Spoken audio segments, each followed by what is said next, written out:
Sabi niya, opinion ko lang daw na liquidation by certification ang kailangan lang para masabi ng isang senador at congressman na ang milyong-milyong ibinibigay sa kanya para sa kanyang MOOE kada taon ay ginamit nga sa MOOE. Opinion ko lang daw. Kita nyo na kung gaano kasinungaling ang mga congressman na ito. Okay? Opinion ko lamang daw. Hello, magandang tanghali po sa inyong lahat. Ito po si Sas Rogando Sasot, ang inyong favorite American colony traitor na magsasagot sa pahayag ni House Majority Leader Congressman Manix Dalipe tungkol sa aking expose na legalize corruption sa Kongreso. At kung gusto niyo pong malaman ang information regarding sa legalized corruption na ito ng Kongreso na matagal lang ginagawa, hindi lang ngayong taong ito, kundi dekada after dekada. Nandyan lamang po sa description ng live na ito ang link sa aking sinulat tungkol sa legalized corruption na yan. Hello po sa mga nasa Netherlands.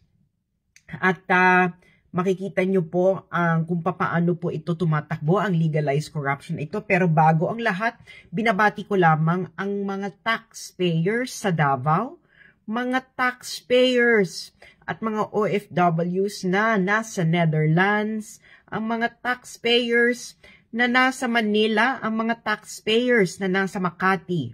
Kung kayo po'y taxpayers, ganun po dapat ang sinusulat nyo. Present taxpayers from ganon. Hello sa mga OFW po nagpapadala ng remittances mula sa Japan. Ang mga taxpayers po sa Rojas City, kamusta po kayo? Hello po sa mga OFW sa nagpapadala ng remittances mula sa Japan, Hong Kong, Abu Dhabi, Singapore. Hello sa mga taxpayers from Quezon City, taxpayers from Davao City, taxpayers from Toledo, Cebu, taxpayers from Laguna. Hello sa taxpayers from Tondo.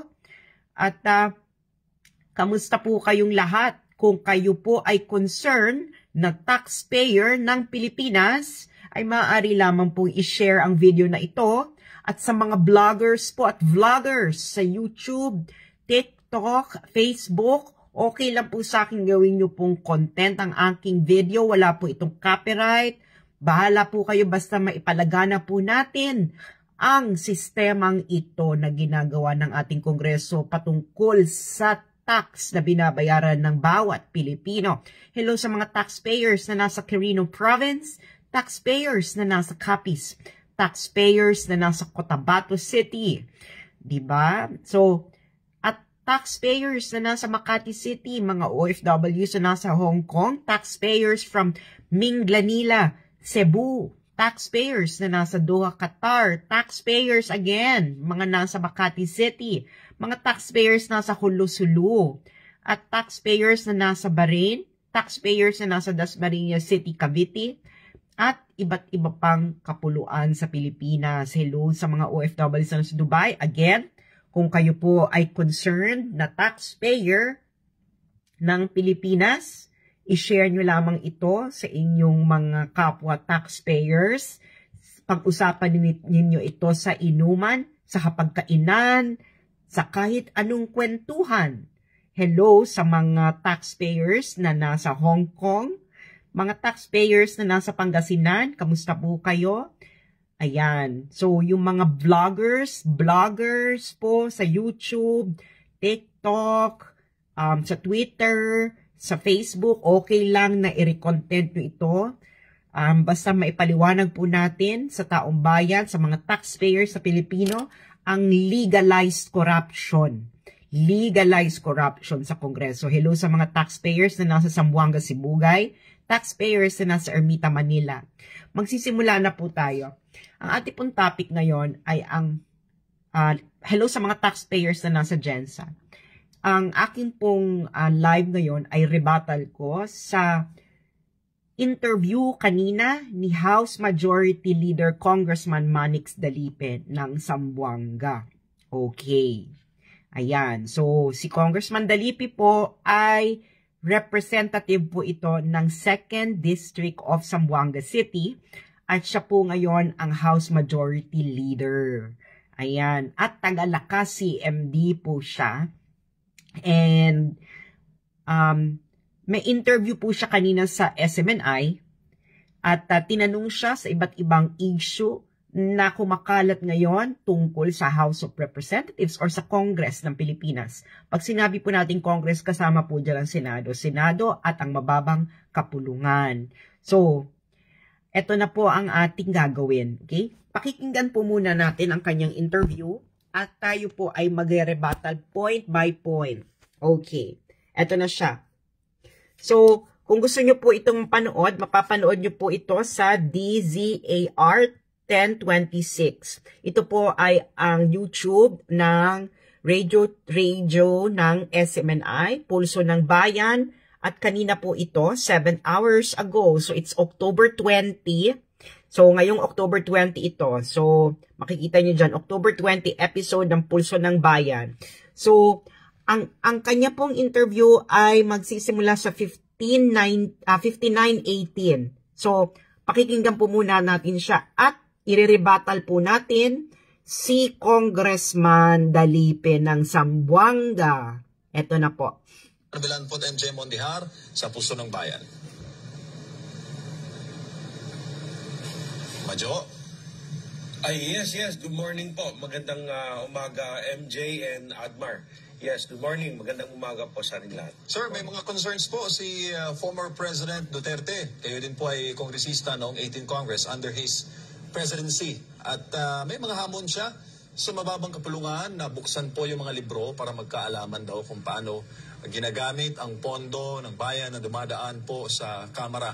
Ano po ang tugon ng 19th Congress sa hamon ng dating presidente?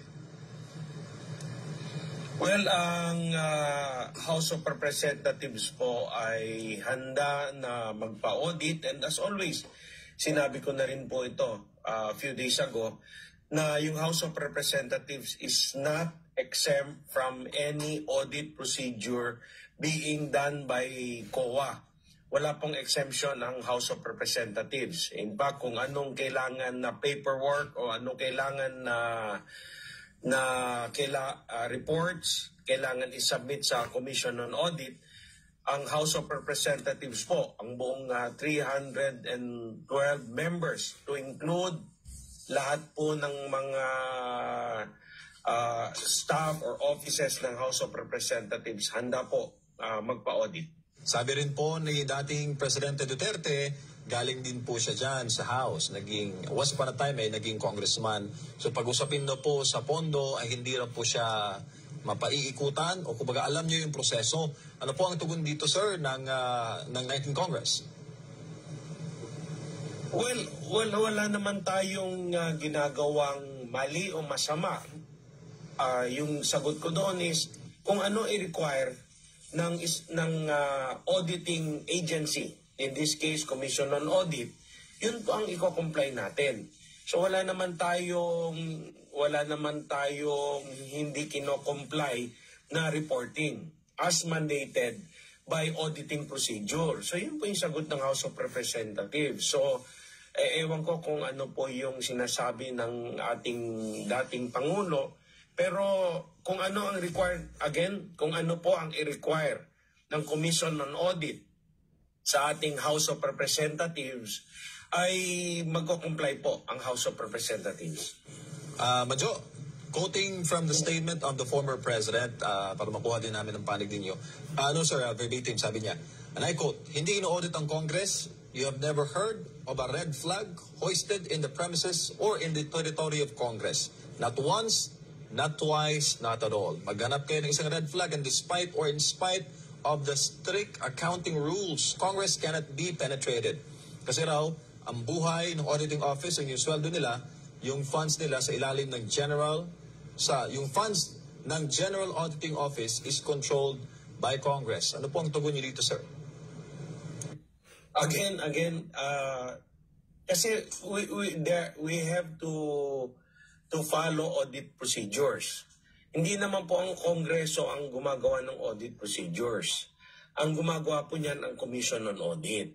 So kung ano ang hingin ng Commission on Audit, kung anong dokumento, kung ano pong report ang kailangan namin isubmit sa Commission on Audit, sinasubmit po ng House of Representatives. Again, hindi po ang gumagawa ng guidelines or policies or any regulation for audit. Hindi po ang House of Representatives ang gumagawa niyan.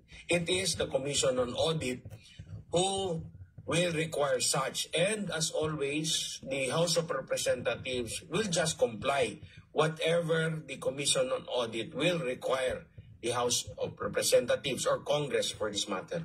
Pero sir, sa experience po ninyo, bilang veterano rin po sa Kamara, may mga experiences ba na may congressman na na-flag kaugnay po doon sa paggamit sa pera ng bayan? So wala po akong, I do not know kung merong iba na may na-flag, pero to my knowledge, sa mga kabats ko, kasi third term na kami, wala pa naman po. Kasi hindi ka naman bibigyan ng next quarter kung hindi ka mag-comply doon sa reporting procedures na re-require ng Commission on Audit. May paperwork po yun. Hindi po, wala pong binibigay doon na taxpayers' money na walang paperwork or reporting required by the Commission on Audit. Lahat po yan may sinasubmit.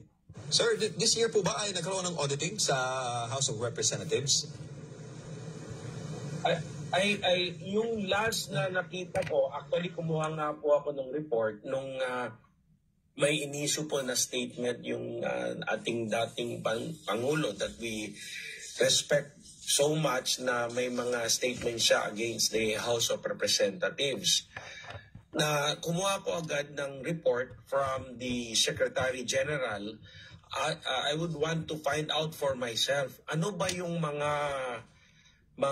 observation ng Commission on Audit. So the last report I got, yung pinaka-latest na report was third quarter COA statement report of the House of Representatives. At wala, MJ and Admar, wala pong, nung binasa ko yung statement, third quarter statement report ng COA regarding the House of Representatives, wala pong suspension, walang disallowance, or wala pong notice of charge. So malinis po yung report ng House. Sir, may mga nagtatanong rin dahil doon sa recent, hindi yung kagabi, yung recent pa na episode ng Gikan sa Masa para sa Masa program ni former President Duterte. Nanawagan siya sa mga sundalo, no, sa armed forces na i-audit nga yung HOR. At may naging post na dito si Attorney Ferdito Pasio, and I quote, sabi niya, those are people's funds. The Armed Forces of the Philippines is a protector of the Filipino people and the state constitution. May kaugnayan po ito doon sa paghingi nga ng support ni former President Digong sa AFP na tulungan na baga magkaroon ng audit sa House of Representatives. Anong tugon niyo dyan, Madjo? Base sa ating saligang batas, we have the proper agencies who will do the auditing. In fact, bawat ahensya, bawat branch of government ay may kanyang role in this government. And the House of Representatives, we as legislators, we have been exercising our work, our role as legislators. And recently, we exercised our role in coming up with the General Appropriations Bill and talking about the AFP tungkol po sa Armed Forces of the Philippines. Actually, doon na po na nilagay ang ibang pondo regarding confidential and intelligence funds sa AFP at ibang national at yung National Intelligence Coordinating Agency, nilagay rin po doon sa National Security Council. So, because they also have their work to do, and which is to help gather intelligence and provide security to defend this country. So, again, the former president, with all due respect, is entitled to his opinion. And what I can say is each and every agency or government agency or department in this government has his or her own role to play. Congressman, buenos dias, si Admar po ito. Good morning, sir. Sir, yung based dun po sa pagkakaalam po ninyo, doon sa kontrobersyal na sinasabing ginastos na confidential fund, no, from OP papunta dito sa Office of the Vice President, na-flag po ba ito ng COA? I'm not so sure. Wala pa ako na-encounter na ganong klaseng document. Pero parang may narinig ako pero hindi ko pa nakita. So siguro let me go back into it. Kasi during the budget hearing, lahat po ng mga departamento at ahensya ng national government pumupunta po sa House of Representatives for the budget process. Kasi yan po yung role, yan po yung katungkulan ng House of Representatives base po sa ating konstitusyon. Lahat po ng expenditure for the following year, for 2024, ay iprepresenta po ng bawat departamento at ahensya. So during the budget briefing, may narinig ako pero hindi ko pa nakikita kung ano yung document na yon. But just to make sure, hindi mo na siguro ako mag-comment dyan kasi wala pa ako nakikitang document. Nanawagan din yung ilan sa mga mambabatas na imbestigahan din, pati yung 2016 to 2022 na confidential fund noong naging alkalde pa si Vice President Inday Sara Duterte, at nagkomento din si dating President Rodrigo Duterte ukol dito na nakahanda, pati nga siya, yung panahon niya, handa rin niyang buksan. During that time po ba, meron din kayong narinig na merong pag-flag ng COA, kagaya po ng sa inyo dyan sa House of Representatives na walang pag-flag ang COA doon po sa pag-budget ninyo? Pero din naman po kayong narinig dito sa sinasabi na pinabubuksan nitong mga makakaliwang kongresista po? Well, ang pwede ko lang sabihin is what transpired during the recent activities in the House of Representatives. At yan na po yung aming budget hearing. Wala akong narinig tungkol anuman tungkol sa any audit request for the year 2016 or any year nung dating Pangulong Duterte ay mayor ng Davao City. Wala pong ganun. Ang alam ko lang, ang dumaan sa amin ngayon sa House of Representatives are all departments or agencies during this present term, 19 Congress. So wala po yung tungkol sa LGU ng Davao City. Kahapon po, meron pong poll question kami, sir, and marami din po sa ating mga kababayan ang sumang-ayon dito na magkaroon talaga ng mandatory lifestyle check sa lahat po ng mga government official. Meron po bang existing, maliban dun sa SALN, yung lifestyle checking na batas ukol dito? At kung wala pa, pabor po ba kayo na magkaroon ng ganito pong hakbang for transparency po? Well, ako wala akong problema tungkol sa lifestyle check. Ako naman, we are always open and we welcome any lifestyle check. Kaso lang, dun sa isang tanong kung may batas, wala pong batas. But ako personally, walang problema po sa lifestyle check. Pwede naman nila i-check. At siguro hindi lang ako at mga iba pang public officials. Kaso lang yun nga, kung ang tanong, mayroong bang batas tungkol sa lifestyle check? Wala.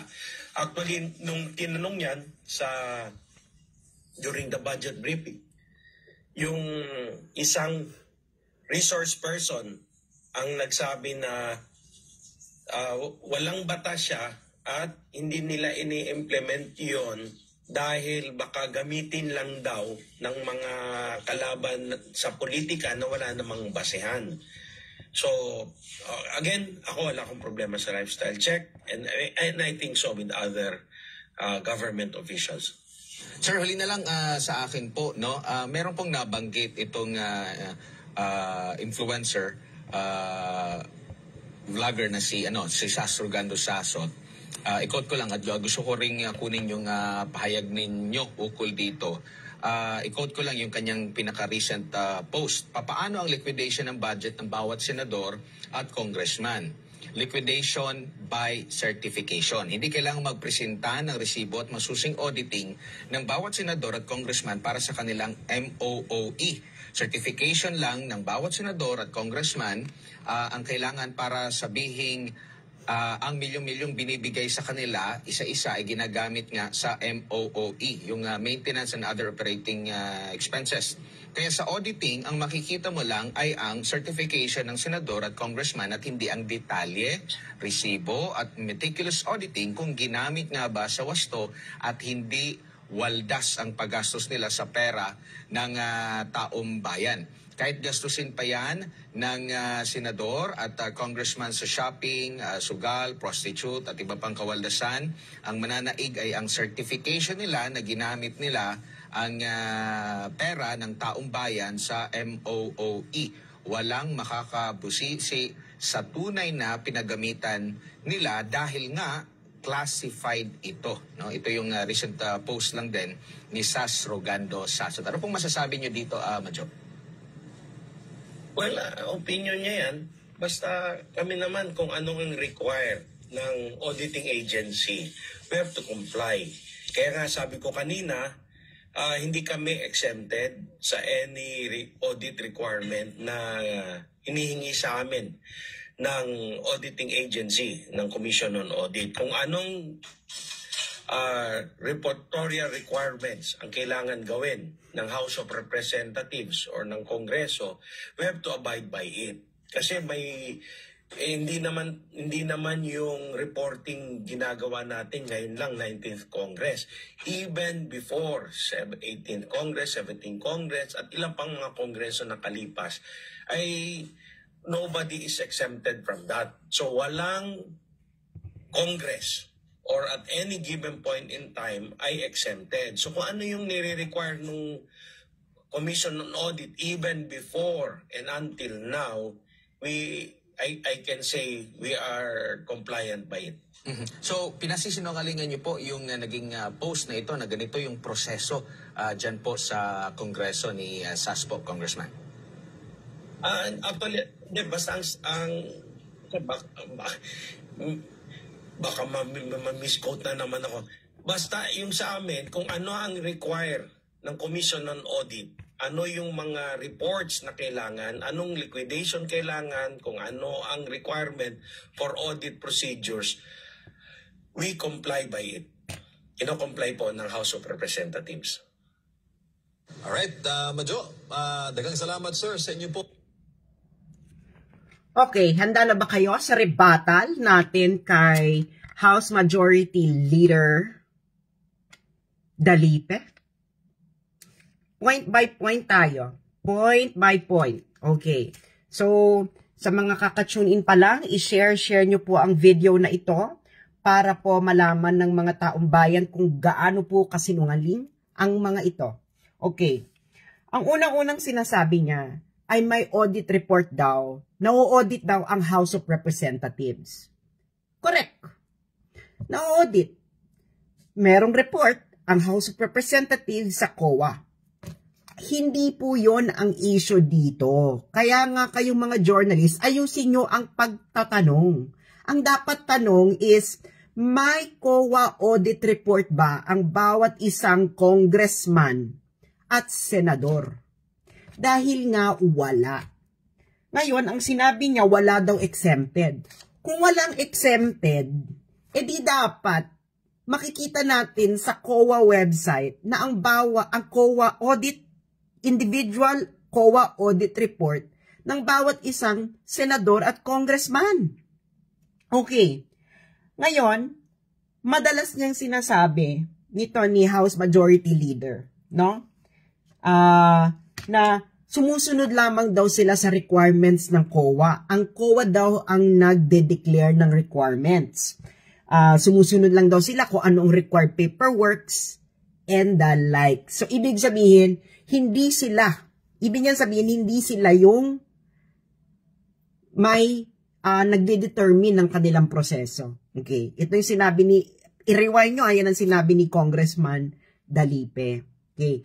Ngayon, si Admar, ni-raise niya yung post ko about legalized corruption. Okay? Mamaya, pagkatapos ito, basahin nyo yung expose ko na binanggit ni Admar. Makikita niyo yung link sa description ng live na ito. Sabi niya, opinion ko lang daw na liquidation by certification ang kailangan lang para masabi ng isang senador at congressman na ang milyong-milyong ibinibigay sa kanya para sa kanyang MOOE kada taon ay ginamit nga sa MOOE. Opinion ko lang daw. Kita nyo na kung gaano kasinungaling ang mga congressman na ito. Okay? Opinion ko lamang daw. So, ibig sabihin, paano opinion? Kung ang basihan ko ng sinabi ko, Majority Leader, ang concurrent resolution number 10 ng Kongreso. Okay? Papakita ko sa inyo ulit. Ayan o. 15th Congress, concurrent resolution number 10, maintaining the prevailing system of accounting and liquidation of the respective budgetary allocations of each member of the Senate and the House of Representatives as classified. Oh, ayan o, ang linaw o. Oh, ito o. Matagal na pala, okay? The Commission on Audit has consistently allowed the current system of liquidation by way of certification duly signed by each senator and member of the House of Representatives that such amounts allocated to each member of Congress as part of their maintenance and other operating expenses were utilized or expended in the performance of their legislative function. Liquidation by way of certification. Pinasa itong ng Senado at ng Kongreso, Senado August 2011, Kongreso 2012. At uulitin ko mga kababayan, hindi lang ito 2011 nangyayari. Kaya nga ang title is i-maintain ang system ng accounting at liquidation. Okay? Respective budgetary allocations of each member of the Senate and the House of Representatives classified. Ibig sabihin, ang ibig sabihin po nito, matagal na itong kalakaran na ito. Liquidation by certification. Anong pinagkaiba? Ang liquidation yung tinanong ni Admar, na liquidation by certification, hindi sinagot to ni Congressman. Kasi nga, paano niya papasinungalingan ito? Ito yung nasa resolusyon ng Kongreso at Senado. At yan ang practice talaga.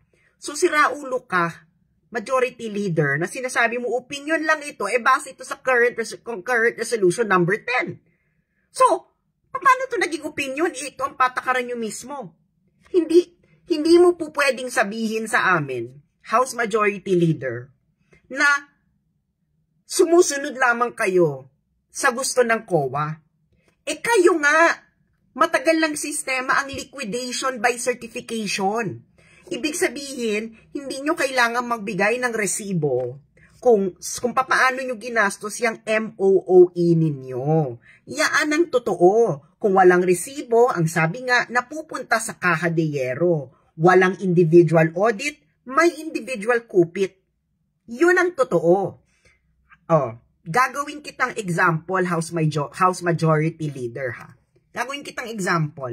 Okay? So, pangatlong term mo na yan. Okay? Sa Kongreso. If I'm not mistaken. So, magna 9 years ka na. Okay? Magna 9 years ka na, Congressman Dalipe, as Congressman. Okay? This is your last term, so third term mo na ata ito. Tama ba? Tingnan natin yung profile mo, no? I think this is your third term. Tama. Third term mo na to. Okay? Ngayon, ang meron sa COA ay itemized. Okay? Itemized ninyo. Okay? Ano ibig sabihin ng itemized? Ganito po ang itemized, okay?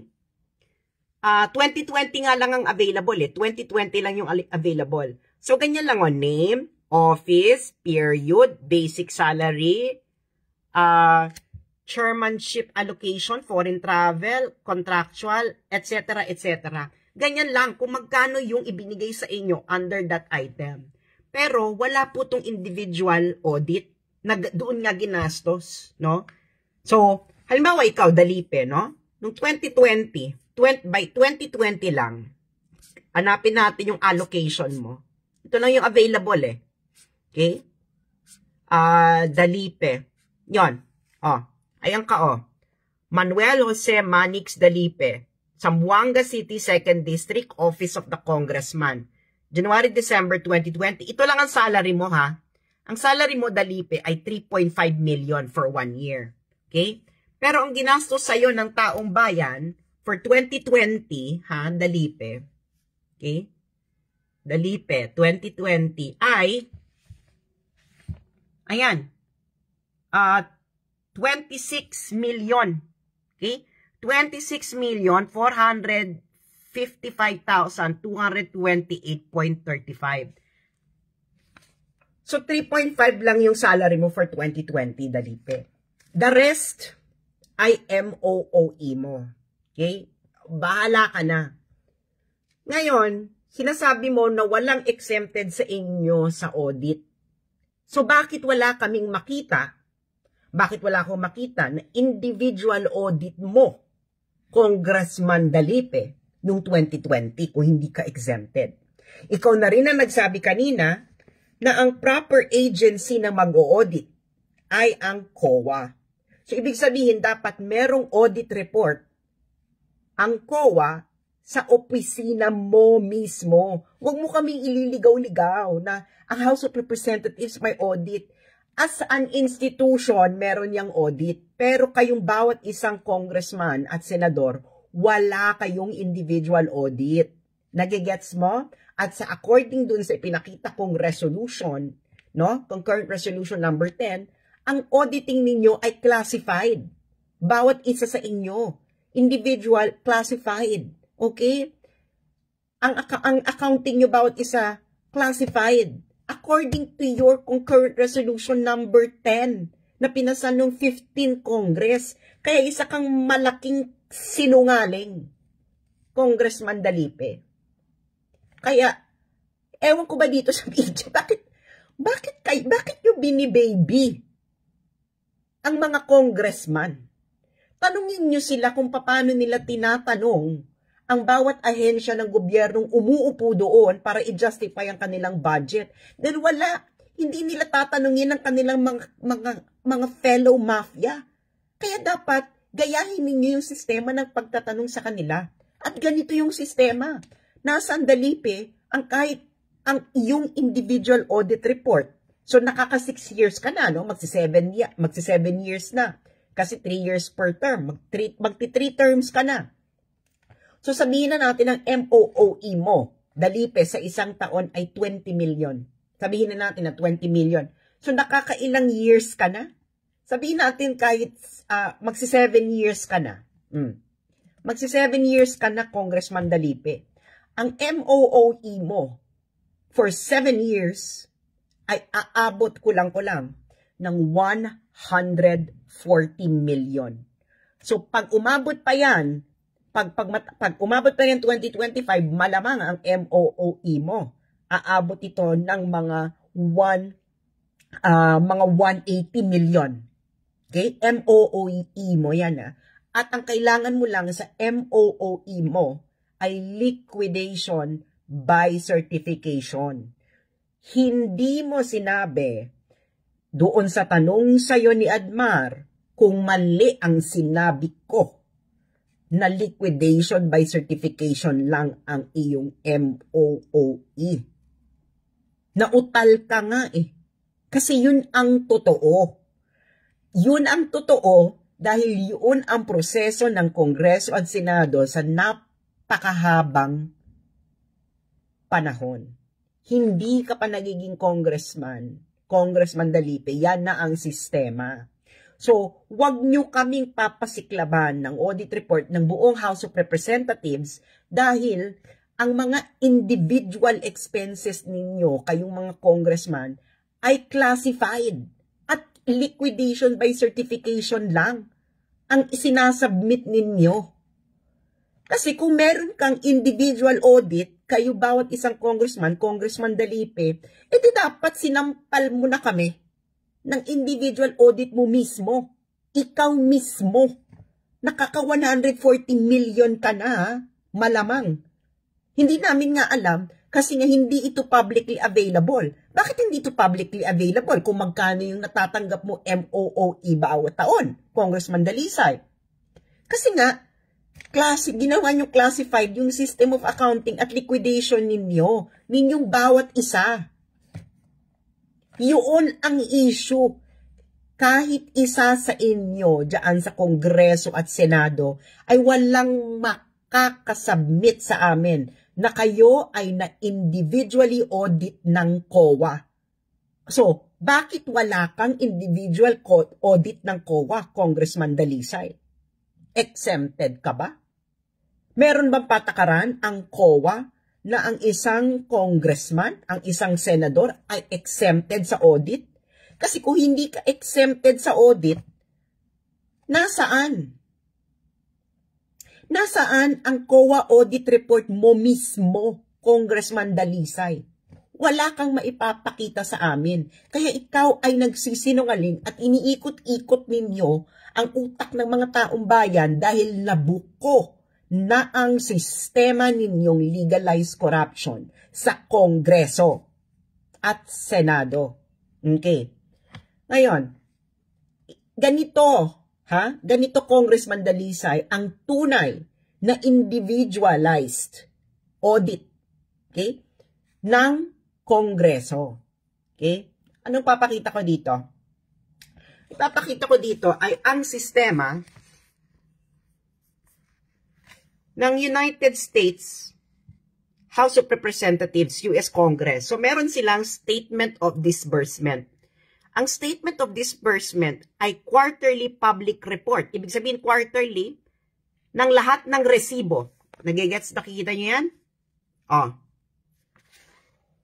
All receipts, lahat ng resibo, expenditures, okay, ng US House of Representatives,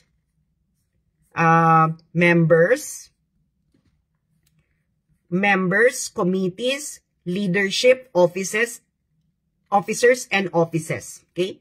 1964 pa nila ginagawa yan. So, ibig sabihin ng disbursement, ito yung mga ginagastos, no? So, ibig sabihin, every 3 months nila itong pinapublish. Okay? Ganito ang itsura, mga friends, ha? Ganito ang itsura.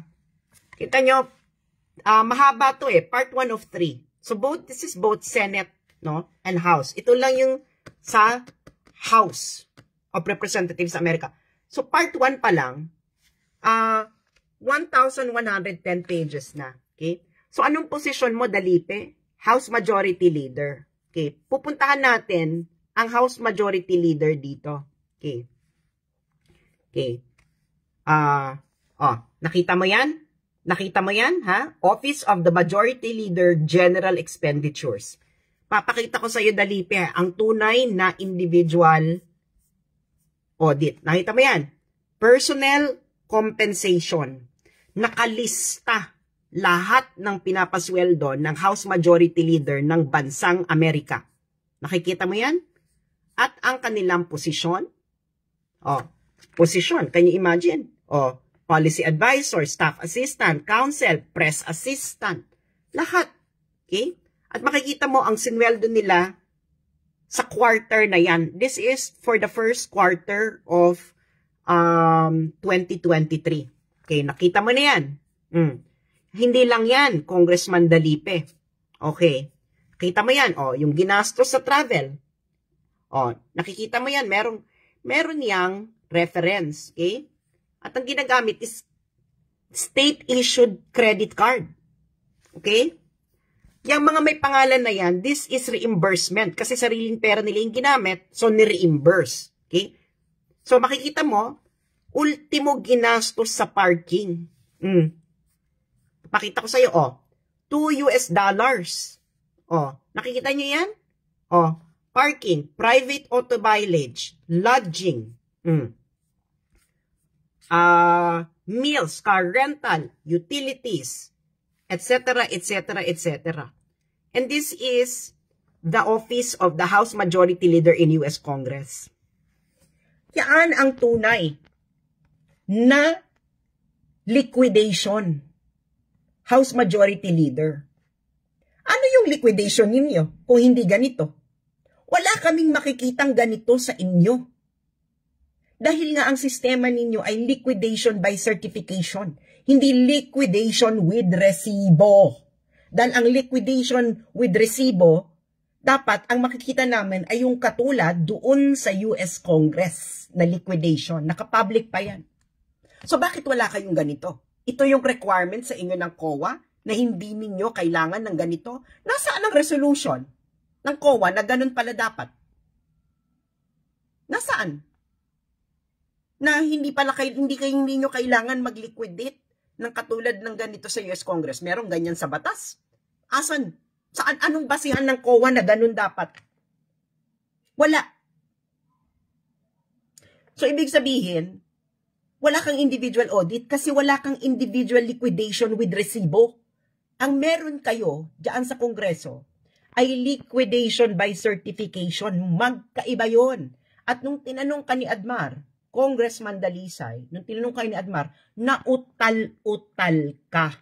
At nasabi mo na lang na opinion ko. Papaanong opinion ko? Base ito sa proseso nyo mismo according to the concurrent resolution, concurrent Senate Resolution number 10 na pinasa ng Senado at mababang kapulungan noong 15th Congress.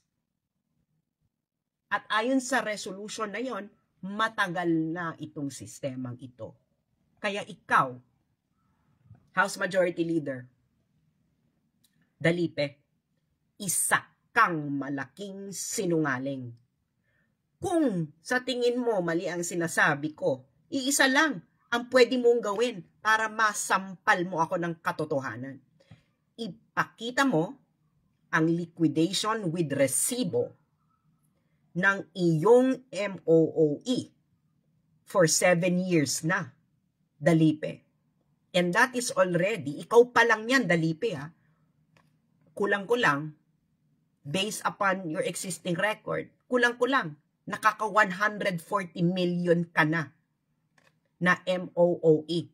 Dapat makapag-produce ka sa amin, Mr. Dalipe, okay, Congressman Dalipe, makapag-produce ka sa amin ng resibo ng bawat pinagkagastusan ng 140 million na yan. Dahil kung walang resibo, malamang nasa kaha de yero. Kung wala kang individual audit, malamang nakupit. Ngayon, pasinungalingan mo ito. Ipakita mo ang individual audit mo. Ikaw mismo, yung opisina mo, Congressman Dalipe, huwag kang magtatago sa House. Kasi individual ka eh. Individual kang tumanggap ng taxpayers' money. Okay? Parang ang executive department. Okay? Ang executive department, it's one entire department.